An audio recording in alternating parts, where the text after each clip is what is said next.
Magandang umaga mga bata. Magandang umaga po! Piling Jessa!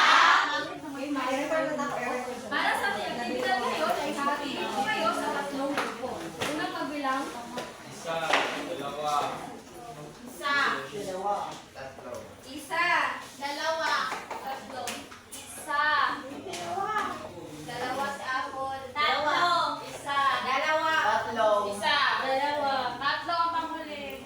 Okay, ang unang pangkat dito maupo. Pangalawang pangkat at pangatlo naman doon sa likod. Ang unang pangkat, ito ang inyong gagawin. asa ang training, sir? Ready to mo yung Okay, unang pangkat ito ang inyong gagawin. Gumawa ng poster na naglalaman ng tauhan mo ng kapula at aral na makukuha. Bibigyan ko kayo ng halimbawa ng pamula at ang gagawin ninyo ay kung ano nga yung gagawin? Gumawa ng poster, ng tauhan, buo ng kabula, aral na makukuha. Ang inyong criteria ay ang nilalaman 20%, kalaman sa paksa 20, then kamalikhain 10. Ang pangalawang grupo naman, ano yung gagawin? Isasagutan ninyo ang napiling pakula na may nilalaman na buod ng kabula, tauhan at aral na makukuha. Pagkibasa din ng criteria mga bata. Nilalaman 20%, paganap 20, kombinasyon 10. Okay. Ang pangatlong grupo naman ay gagawa kayo ng bibigyan ko kayo ng halimbawa ng kabula. Ang gagawin ninyo ay gagawa kayo ng sabayang pagbigkas. Naintindihan ba? Opo!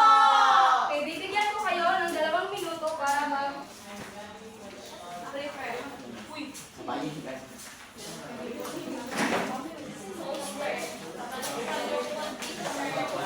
Gawa ng poster. Isang naglalaman ng mga aral. Sige, 1, 2, 3, Ang lobo. Ang lobo at ang kambing. Balik, 1. Ang lobo at ang kambing. Isa, ang lobo. Ang title kasi stamp ay bow stamp. Unang ang kambing. Pagkuha na ng 1, 2, 3. Ang lobo at ang kambing. Isang lobo ang nahulog sa balon na walang tubig. Sinikap niyang tumalon upang makaahong palabas. Ngunit lubhang malalim ang balon na kanyang kinahulugan. Ay, stop ulit sa Gusto na ba? Meron na lang kayong 1 minuto. Nooy dumating ang isang uhaw na kambing. Lumapit ito sa balon at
akin upang tulungan sa aking papasahin. Iba ang kabayo, May dala din ako kalabaw at nabibigyan din ako sa aking dala. Pero mas mabigat ito sa akin, dapat mga tulungan.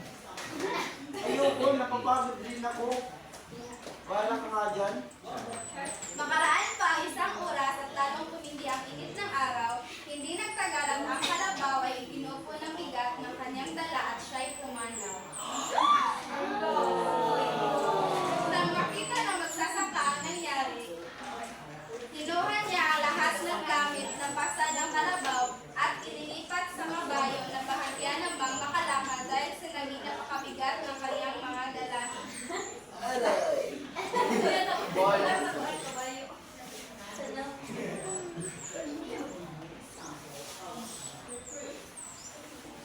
Bigat naman. Kung tinulungan ko sana si kasamang kalabaw ay hindi naging ganito kabigat ang pasal ko ngayon. May pagsisising bulong ng kabayo sa kanyang sarili. Ang aral na makukuha po natin ay dapat po tayong maging matulungin dahil hindi po natin alam kung ano ang mga susunod na mangyayari. Pangalawang pangkat, meron kayong 47 na punto. Ngayon, ating tukayan ang presentasyon ng unang pangkat. Wow! Ang ganda mo rin yan. Ito po yung binuhit namin tungkol at yung una dito, ito yung mga tauhan sa kwento, si Agila at Maya. Tapos dito naman ay makikita natin ang buong ng kwento kasi ang kabuuan ng kwento is tungkol siya sa dalawang ibon na yung isa si Agila is mayabang. Hinahamon niya si Mayang makipagpaligsahan na lumipad papuntang bundok. Tapos may dala-dala silang may dala siyang pulang tapos si Maya ay asukal. Habang sa paligsahan ay umuulan. Kaya unang bumagsak si Agila kasi nabasa yung dala niya at nabigat yung bulaklak. Habang si Maya naman nabasa din sa ulan yung dala niya pero natunaw kasi asukal. Kaya ang nangyari is mas nauna si Mayang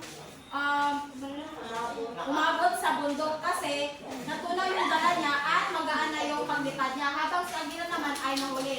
At ang aral na nakuha namin ay huwag maging mayabang kung dahil hindi mo alam ang mangyayari sa sitwasyon mo sa buhay.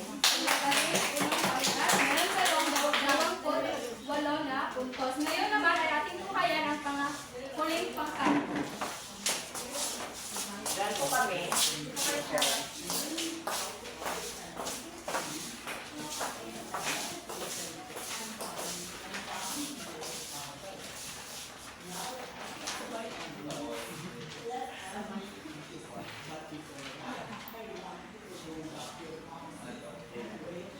Ang lobo at ang kambing. Isang lobo ang nahulog sa balon na walang tubig. Sinikap niyang tumalon upang makaahong palabas.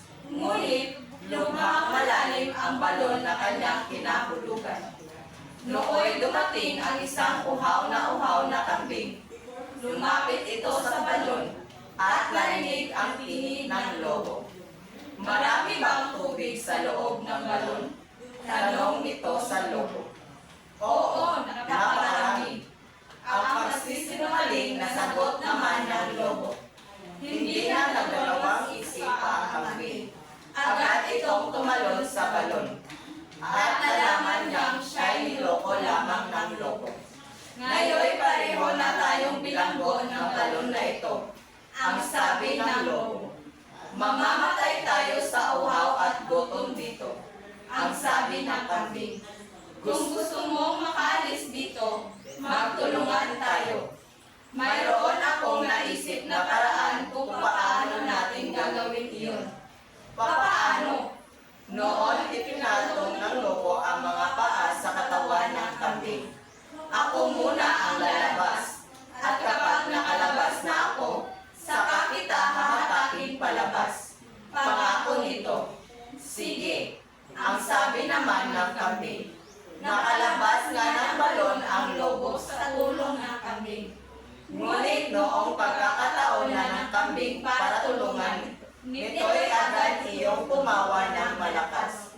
Pagbuhay sinabi, walang lobong manluloko kung walang kambing na magpapaloko. At malungkot na naiwan ang kambing sa malalim na balon. Ang lobo at ang kambing. Okay, pangatlong papat, ano ang aral na makukuha ninyo sa inyong binasa? Ang aral po na makukuha natin sa aming binasa ay huwag agad magtiwala sa taong hindi mo naman nakilala. Galing.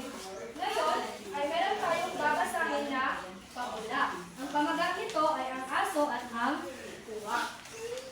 May isang ibong uwak na nakakita ng karne na nakabilad sa araw. Tinangal niya ito at lumipad ng malayo. Sa dulo ng sanga ng isang puno ay sinimulan niya kainin ang karne. Ano nga ang kinain ng uwak? Karne! Ngunit, narinig niya ang malakas na boses ng isang aso na nagsabing, sa lahat ng ibon, ang uwak ang pinakamagaling, walang kakumpara. Natuwa ang uwak at binuksan ang bibig para humalakha. Ang nangyari ay nalaglag ang karne mula sa kanyang bibig. So ano kaya ang maaaring mangyari sa susunod na kwento mga bata? Aso ang karne po. Okay, tingnan natin. Nahulog ito sa lupa kung saan kaagad sinunggaban ng aso. Walang nagawa si uwak, kundi tingnan lang ang pagkain ng aso na nahulog niyang karne. Mula noon, hindi na muling nagpalinlang si uwak kay aso. So ano ang aral natin makukuha sa kwento ba, mga bata? Ano yun, Maricor? Huwag agad magpapalinlang. Okay. May mga salamat, Maricor. May mga 5 katanungan ako dito na inyong sasagutan. So para sa unang tanong, sino ang mga tauhan sa nabasang pabula? Yes, Rian. Si uwak at si aso. Magaling. Ang tauhan sa pabula ay si uwak at si aso. Ano ang nakita ng uwak? Yes, Raven. Karne po. Magaling. Karne ang nakita ng uwak. At saan naganap ang nabasang pabula, mga bata? Yes, Menfa. Sa kagubatan. Okay, magaling. Ang pabula nabasa ay naganap sa kagubatan. At sino naman ang pumuri sa uwak? Another hand. Yes, Marites. Ang aso po. Magaling. Ang pumuri sa uwak ay ang aso. So, dahil nasagot na ni Maricar ang aral na makukuha natin sa pabula kanina, dadako naman tayo sa ating kung ano talaga ang ating ipaksa ngayon. So, tatalakayin ko ay ang tungkol sa pagsagot sa mga tanong sa nabasang pabula. Atin munang alamin kung ano ba ang pabula. Pakibasa, mga bata. Ang pabula ay isang uri ng panitikan kung saan ang mga hayop ang gumaganap na tauhan. Okay. Ang pabula ay ang mga, sino nga ang gumaganap sa pabula? Ang tanging mga hayop lamang. So, ating tandaan na ang kasanayan sa pakikinig ay mahalaga rin. Nangangailangan ito ng masusing pakikinig at mabisang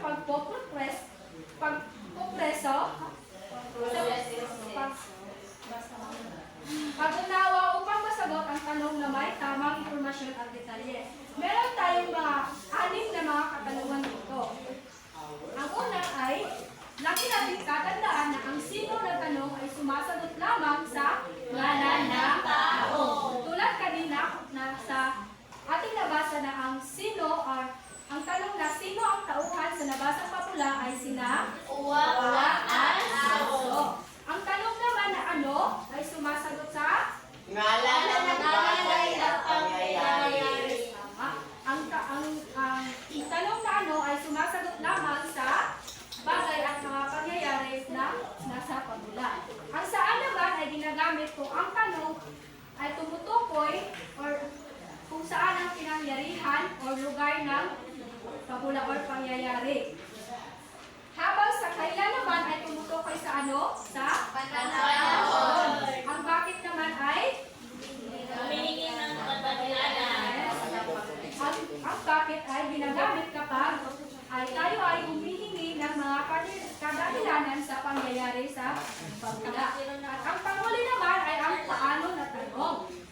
Ang paano na tanong ay para masagot ang kamaraan ng isang kilos o sitwasyon.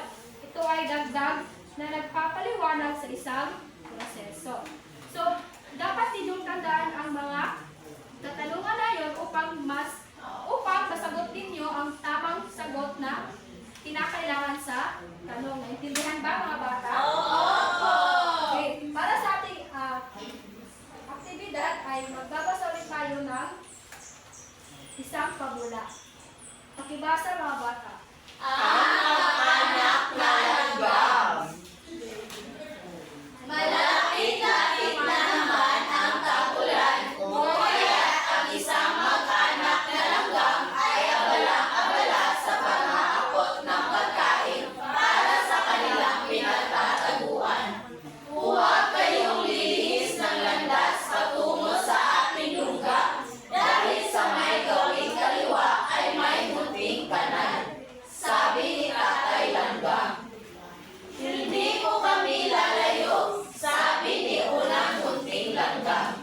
Abala sa paghahakot ng mga pagkain ang bawat isa, kaya hindi nila napansin ang bunsong langgam ay unti-unting humiwalay sa pila. Nakakapagod naman ang paghahakot ng pagkain. Matagal pa naman ang tag-ulan ay naghahanda na kami, sabi sa sarili ng bunsong langgam. Buti pa'y maghanap ako ng mas masarap na pagkain. Walang ano-ano'y nakakita ng isang candy na malapit sa kanal na pinagbabawal na puntahan ng kanyang ama. Siguro naman ay hindi ako mahuhulog sa kanal kung dahan-dahan ko kukunin ang candy. Sa kasabihan niya makuha ang candy, ay hindi niya napansin ang munting sinulid na kinakabiran ng kanyang paa. Kaya nawalan siya ng kanimbang at tuloy-tuloy na nahulog sa kanal. Hindi mapakali ang amang langgam na hindi niya makita ang kanyang bunsong anak sa pila.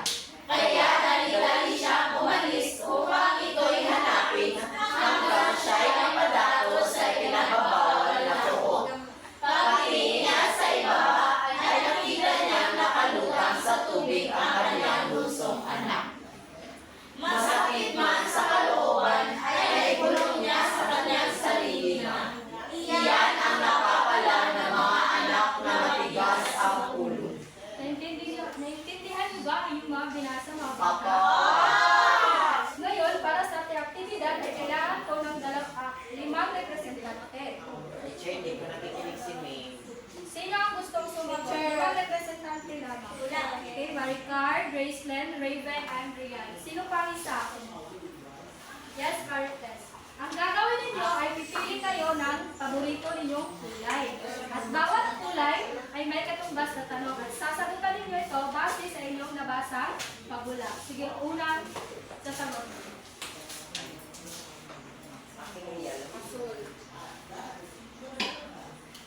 Bakit nasabi ni Tatay Langgam na iyan ang napapala ng mga anak na matigas ang ulo?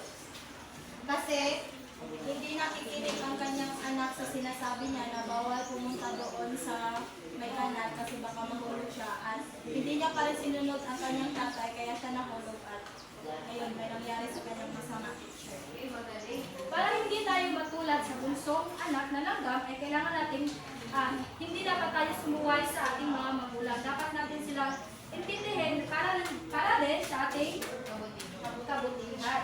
Sige, pangalawa, hapon.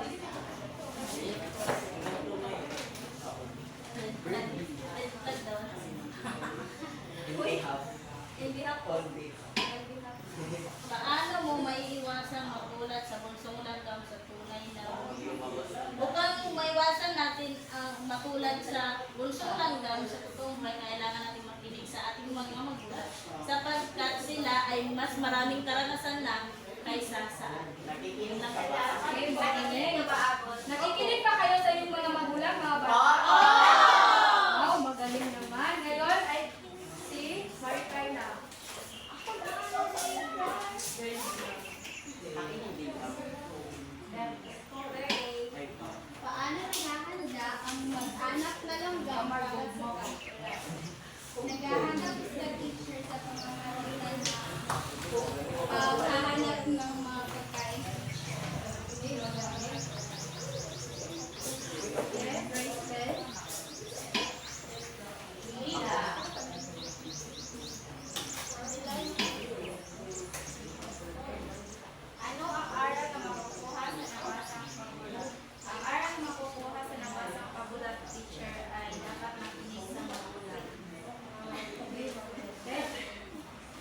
Laging tandaan mga bata na dapat tayo makinig sa ating mga magulang para sa ating ikagawin. Panguli. Sino-sino ang mga tauhan sa pabulangan? Sino? Si Amang Langgam, ang pinakaunang langgam at ang bunsong anak na langgam. Okay, magaling, Raven. Ang mga tauhan sa labasang papula ay ang mag-anak na langgam na sina Ama, ang unang langgam at ang bunsong langgam. Magaling mga bata at meron talaga kayong naintindihan sa inyong nabasang at sa ating itinalakay ngayon. Sino ang makapagsabi kung anong naulit ang ating tinalakay ngayong araw mga bata? Teacher. Yes? Nenpa? Okay. Ang itinalakay natin ngayon ay tungkol sa pagula at sa pagsagot sa mga katanungan nito. Sino ang makapagsasabi ano nga yun ang mga 6 na mga katanungan natin na-discuss kanina? Yes, Kristen? Sino, saan, bakit, kailan, paano, ano? Okay, magaling. Yun ay ang mga katanungan na dapat din natin tandaan na dapat kailangan natin malaman kung ano yung mga ibig sabihin ng mga katanungan na yun para masagot natin or masagutan ito ng tama. Sino ang makapagbibigay ng halimbawa ng isang pabula? Yes, Maria.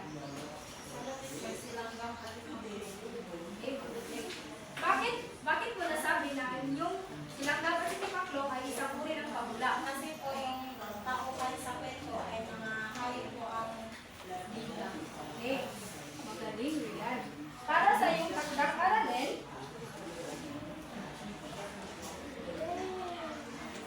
basahin mga bata. Humana kayo ng pabula at iguhit ang nagustuhang tauhan sa pabula at sabihin kung bakit ito ang iyong pinili. Naintindihan ba mga bata? Oo! Sure. Okay. Ngayon lang sa araw, paalam na mga bata. Paalam na po! Binibining Jessa! Okay, palakpakan kay Jessa. Isang buwan, palipan muna. Ang gabi